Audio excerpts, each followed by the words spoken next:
Bestie. Bestie. Bestie. Bestie. Yeah. Forever. Forever. Forever. Forever. Yeah.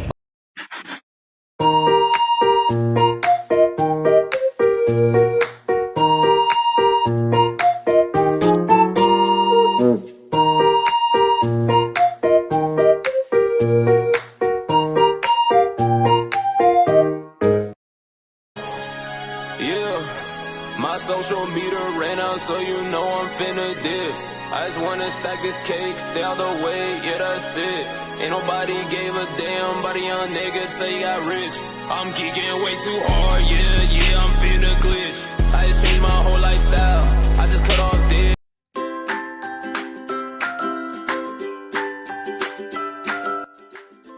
In Malaysia, small and medium-sized enterprise are the backbone of economy, making up over 97% of the business. Officially defined by SME Corporation Malaysia, SME are categorized based on annual sales turnover and number of employees with separate threshold with the manufacturing and services. For example, in manufacturing, a medium-sized enterprise is up to around 15 million or 200 employees, while in services,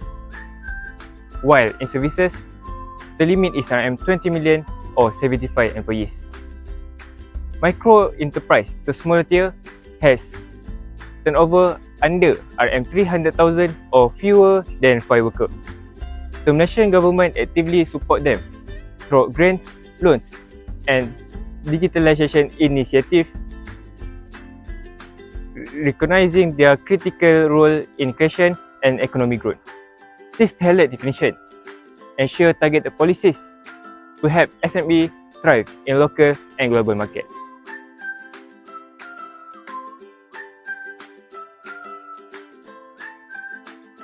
Okay. So previous presenter, we have known that what is defined from SMEs, what is our country can get from the SMEs, and what is the benefit our people from Malaysia can get from the SMEs. So now I would like to present about SMEs in rural areas. The first challenge we adopted type from the start March 24, 2025. There's three critical factor or challenge faced by the SMEs from this era in Malaysia.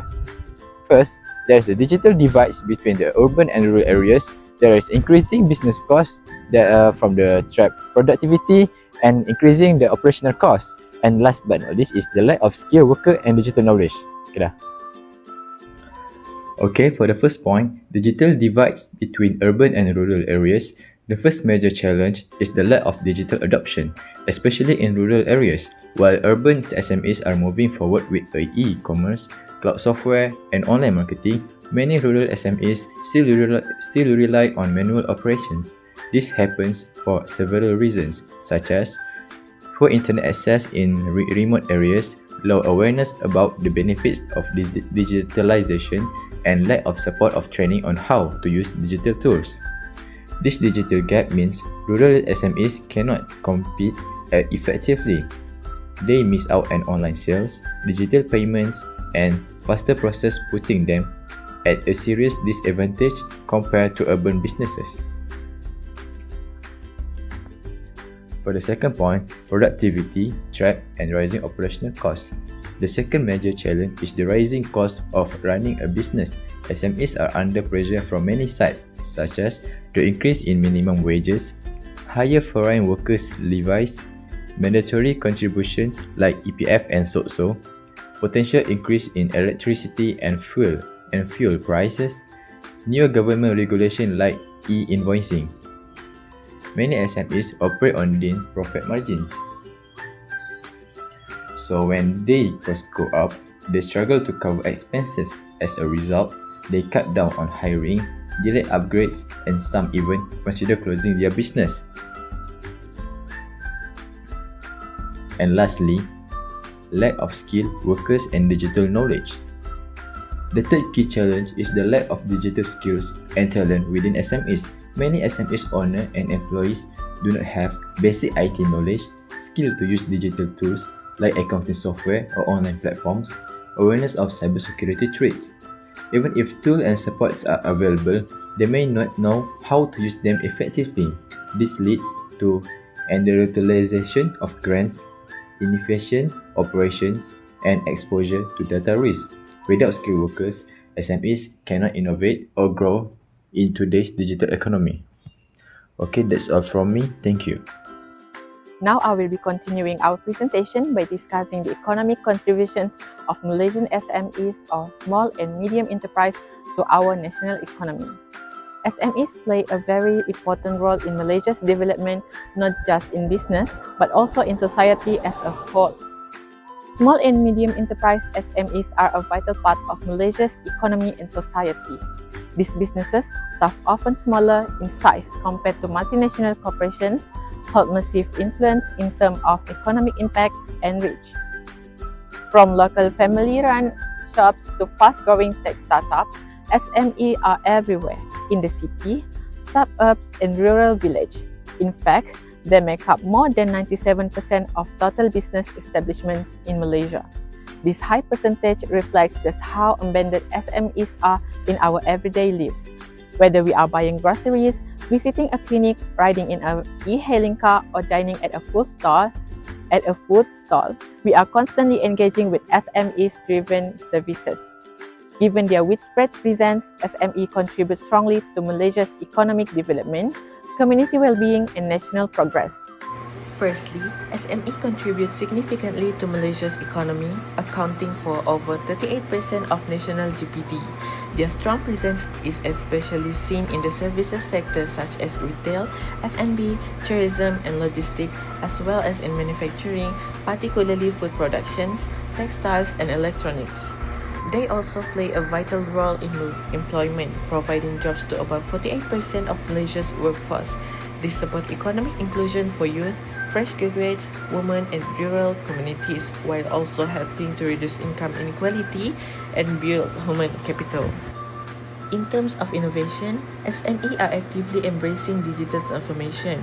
With government support through initiatives like My Digital, Penjana, and the SME Digitalization Grant, many are adopting new technologies, digital platforms, and even engaging in R&D to stay competitive. SME also contribute to international trade, making up 10% to 18% of Malaysia's total export, especially in manufacturing and agriculture. Agencies like Matrade and SME Corporation help them expand globally through training and incentive. Lastly, SMEs drive regional and rural development by supporting local jobs, entrepreneurship, and inclusive economic growth, especially among Bumi Putra entrepreneurs, women, and micro-enterprises, thus supporting more balanced development across the country. In conclusion, it is clear that SMEs are one of the most important pillars of Malaysia's economy. They contribute significantly to GDP, provide millions of jobs, drive innovation, expand exports, and support regional development. SMEs help Malaysia move forward by building a more inclusive, balanced, and resilient economy.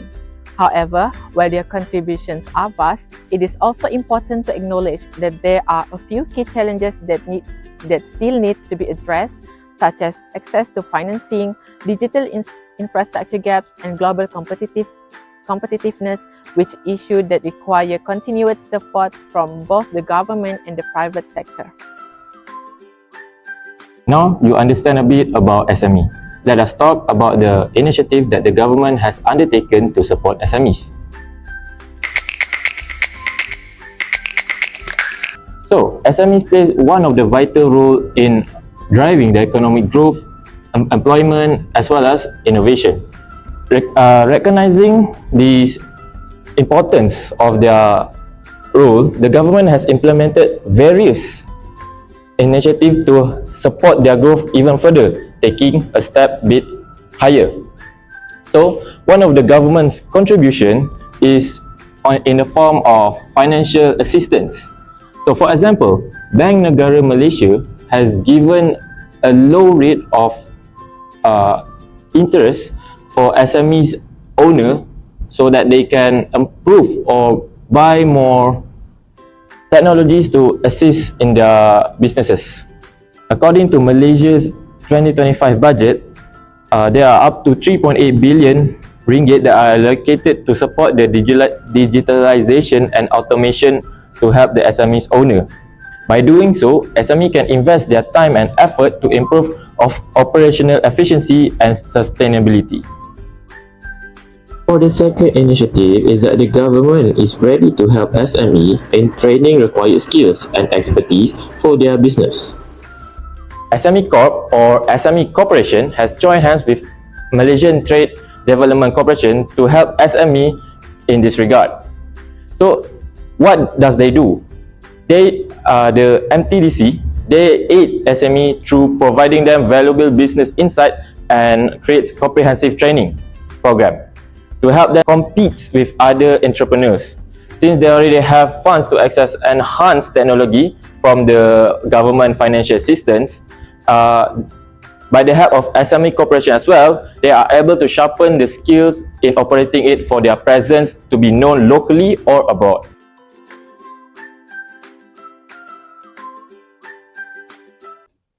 Assalamualaikum and good afternoon everyone. Today we will present our credit assessment findings regarding on SME's loan application for business expansion. While there was potential in proposal, we identified several risk areas that lead to the rejection. To better explain our decision, I will be asking each member of the credit terms walk us through their area of analysis. Let's start with the financials. Can Taufik elaborate on the applicant's financial health? Well, certainly, Azam. When we reviewed the audited financial statements, we observed inconsistent revenue trends and declining profits over the last 2 years. The cash flow from operation was also negative, indicating that the business struggles to sustain its own operation. But more critically, the debt service coverage ratio was below 1.2, which is beneath our minimum benchmark. This signals that the company lacks sufficient internal cash generation to service the new debt. In short, we saw clear concerns about repayment capacity. Thank you for that, Taufik. Now, moving on, can I have Akil to explain on what we find regarding the collateral offered? That's all.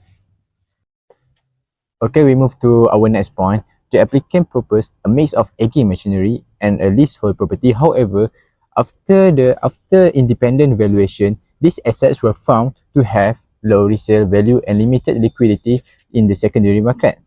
Considering our standard loan to value ratio of 70 to 80%, the available security wasn't sufficient to cover the loan amount. This poses a major risk, especially in the event of default, where our recovery value would be limited. Okay, now I understand, Akil. Lastly, can someone explain on management's capability? Sorry, there was a traffic jam. It's okay. Alright. Okay. Can Ama explain on management's capability? Yes, the business is run by a sole proprietor with limited background in the relevant industry. During our discussion, the applicant could clearly articulate a growth plan or explain how they intended to manage potential business risks. There were also no succession plan or formal governance structure. As well known in SME lending, management strength is critical, with leadership, especially during a growth phase, introduce significant operational risks. Thank you, Ama. So, in summary, while the business idea had some promise, the cumulative risk in financial performance, collateral strength, and management's capability outweighed the potential upside.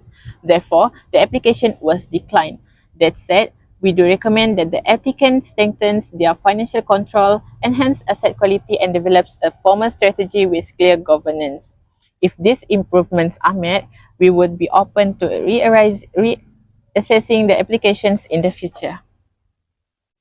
Thank you.